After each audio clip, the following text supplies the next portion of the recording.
आता पावसाळा लागला तेव्हापासून गौण खनिजाची चोरी ही फार मोठ्या प्रमाणामध्ये चालू आहे.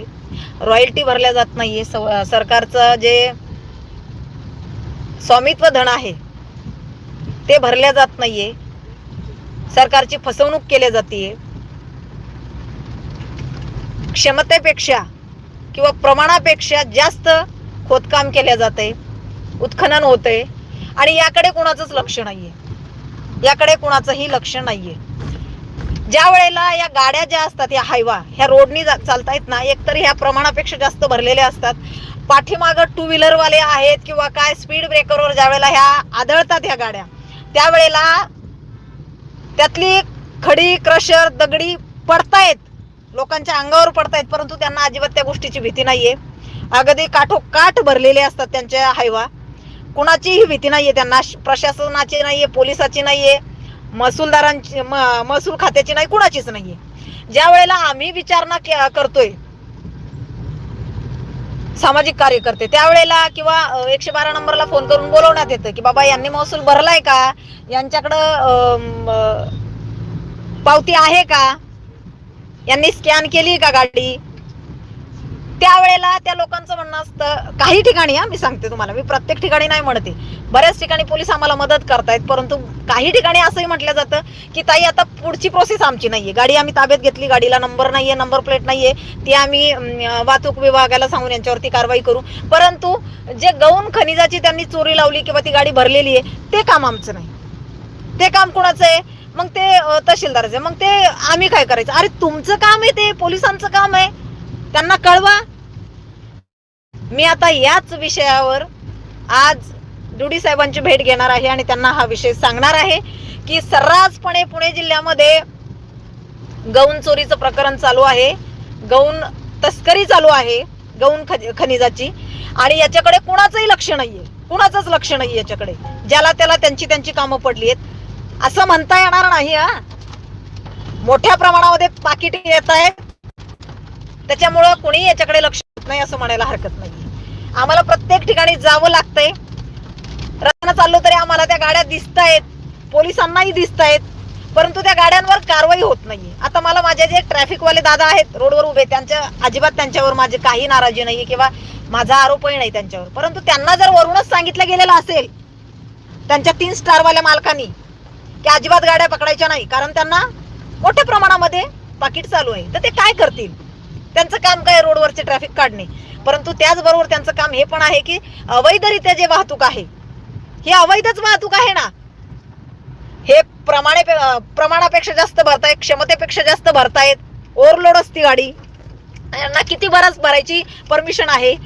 ज्या वेळेला त्यांच्याकडे ती पावती असते ना त्याच्यावर सगळा लेखाजोखा असतो, परंतु त्या ट्रॅफिक पोलिसांना ती गाडी अडवण्याचा अधिकार नाही हो. त्या गाडीमध्ये ड्रायव्हरला विचारण्याचा अधिकार नाहीये की तुझ्याकडे रॉयल्टीची पावती आहे का, तू रॉयल्टी भरली आहे का. अजिबात नाही, बिलकुल नाही, तो विचारू शकत नाही, कारण त्याला वरून आदेश असतात अजिबात गाड्या पकडायच्या नाही. कारण ह्या गाड्या ज्या आहेत त्या स्थानिक नेत्यांच्या आहेत, इथल्या स्थानिक लोकांच्या आहेत, आणि मग आम्ही स्थानिक आहोत, आम्ही नेते आहोत कुठल्या तरी पक्षाचे, मग यांना ते सगळं माफ असतं. कारण यांची वरून सेटिंग असती, वरून मंत्र्यांचे फोन येत आहेत. काय चाललंय हे? फडणवीस साहेब या गोष्टीकडे लक्ष द्या.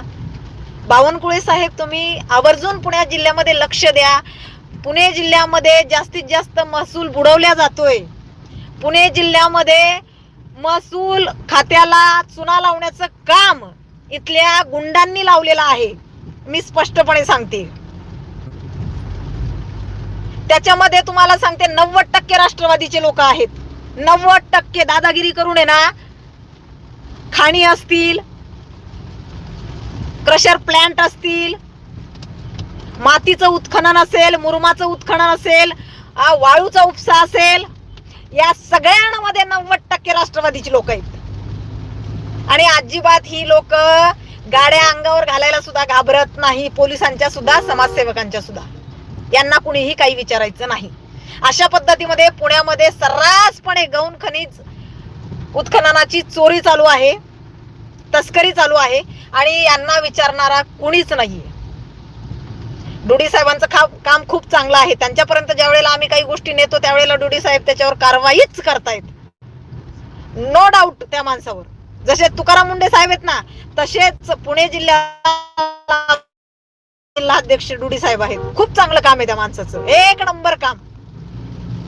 अक्षरशः म्हणजे तुम्हाला सांगते ना, मी शब्दच नाहीये त्या माणसासाठी, एवढं छान काम आहे त्यांचं. जे जे आम्ही त्यांच्या निदर्शनात आणून देतो त्या गोष्टींवर ते लगेचच कारवाया करतायत, लगेचच त्यांना सूचना देत आहेत त्या तहसीलदारांना. परंतु हे काम करत असताना काही तहसीलदार, मी काही म्हणते, जसे आम्हाला पौडचे तहसीलदार चोबे भेटले होते.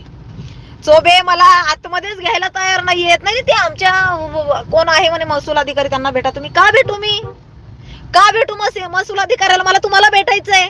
मला तुम्हाला सांगायचंय की मावळामध्ये अगदी 3 महिन्यापूर्वी जर आम्ही मातीची जी तस्करी चालू होती रात्रीची, 100 150 गाड्यांची, ती जरा थांबवली नसती मी 3 महिन्यापूर्वी, तर आज माळींसारखे 2-3 गावं झाली असते मावळामध्ये. इतक्या मोठ्या प्रमाणामध्ये मातीची तस्करी चालू होती. परंतु काही शेतकरी बावनकुळे साहेबांकडे गेले आणि बावनकुळे साहेबांनी सांगितलं की ठीक आहे, त्या पद्धतीमध्ये आम्ही कामं केलीत, कारवाया झाल्यात आणि आज कितीतरी गावं वाचलीत. परंतु ते सांगावं लागतं आणि सांगितल्यानंतर हे भाजप सरकार कोणालाही माफ करत नाही. लक्षात घ्या, इथे चुकीला माफीच नाहीये. अक्षरशः मी रात्रीचे फोन केले बावनकुळे साहेबांच्या पीएला, त्यांनी उचलले आणि कारवाया करायला सांगितल्यात. ज्या वेळेला आम्ही मातीच्या गाड्या अडवल्या, सांगितलं की साहेब इथं अशा पद्धतीमध्ये काम चालू आहे, त्यावेळेला साहेबांनी आदेश दिलेत कारवाया करा. परंतु काही ठिकाणी मात्र आम्हाला तहसीलदारही चुकीचं, तिथं मी काय त्या चोबेला मी केलंय जे काय करायचं ते. मी मांडी घालूनच बसले होते त्याच्या दारापुढं, खुर्चीवर नाही बसली.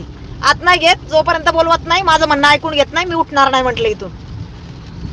मग त्याने मला 2 मिनिटात आतमध्ये घेतलं, खाली बसले मांडी घालून त्यावेळेला. परंतु हे आम्हाला भांडून झगडून या लोकांकडनं करून घ्यावं लागतं ही कामं. यांना खूप मोठ्या प्रमाणामध्ये पाकिट मिळालेलं असतं, त्यामुळं ही लोक कारवाया करायला टाळतायत. यांना सगळं माहिती आहे, कुठं किती गाड्यांचं, कुठल्या रोडला किती गाड्या चालू आहे, कुठं उत्खनन किती जास्त झालेलं आहे, कुठं झाडांची तोड झालेली, हे सगळं माहिती असतं या लोकांना. यांना सगळी माहिती असती, परंतु कारवाया यांना करायच्या नाही, कारण यांना खूप मोठ्या प्रमाणामध्ये पॅकेट चालू आहे. हे संपूर्ण पुणे जिल्ह्यामध्ये चालू आहे, संपूर्ण पुणे जिल्ह्यामध्ये चालू आहे. त्यामुळं बावनकुळे साहेबांना या व्हिडिओच्या माध्यमातून मला विनंती करायची आहे की साहेब, फार मोठ्या प्रमाणामध्ये महसूल खात्याची फसवणूक होत आहे पुणे जिल्ह्यामध्ये. जे स्वामित्व धन आहे ते ही लोक भरत नाहीत.